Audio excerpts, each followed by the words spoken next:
Israel needs a strong government, a stable government, a Zionist government. Israeli Prime Minister Benjamin Netanyahu fights to hold on to power following the latest election. Hello, I'm Anand Naidu, and this is The Heat.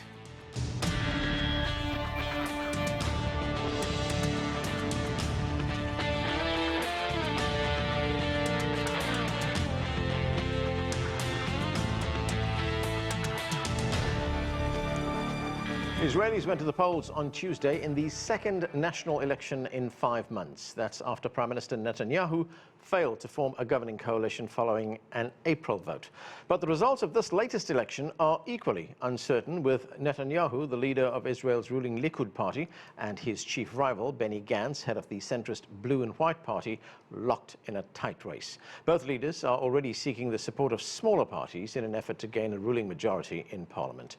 For more, we turn now to CGTN's Stephanie Freid in Tel Aviv. And Stephanie, I have a two-part question. Why is this election so close, and what happens now?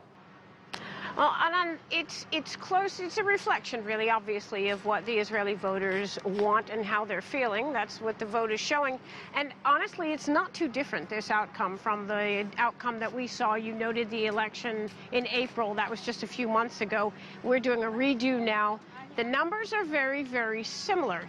The only really significant change, or one of the significant changes that we're seeing this time around, is a joint list of Arab parties, and they have gained a number of seats, meaning that they're going to gain some unprecedented influence in Israel's parliament. You asked what happens next. What happens next is that the various party leaders who have gained enough voices, enough votes to be in the parliament, they're going to go to the president. They're going to give their recommendation for who they believe is best suited, who they'll join in a coalition, who's best suited to form a government. And based on those recommendations, the president then tasks either Benjamin Netanyahu or Benny Gantz with forming the next government. Now, that's the conventional wisdom way things could go, but of course, that's not necessarily how things will go.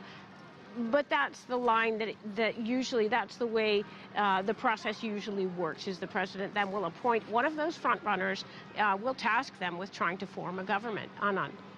Now, Stephanie, the Prime Minister Benjamin Netanyahu is facing charges in 3 corruption cases. What happens now to those cases? Well, that's a significant question. What happens with the cases? It goes ahead in terms of the process goes ahead. In the coming weeks, Mr. Netanyahu stands at a hearing. He'll be at a hearing about those charges. And you know, the charges, the corruption charges, that has been a big issue leading up to this election, because Benjamin Netanyahu, as part of the campaigning and deal-making before the election with potential coalition partners, he was trying to cut deals that would grant him immunity. Right now, there's no deal in place. He doesn't have immunity. So unless something changes on that and a law, somehow he passes something through, which 99% will not happen, that's going to go forward. And potentially, if he's indicted, he could face prison time. Anand. Thanks, Stephanie. That's CGTN's Stephanie Freid reporting from Tel Aviv.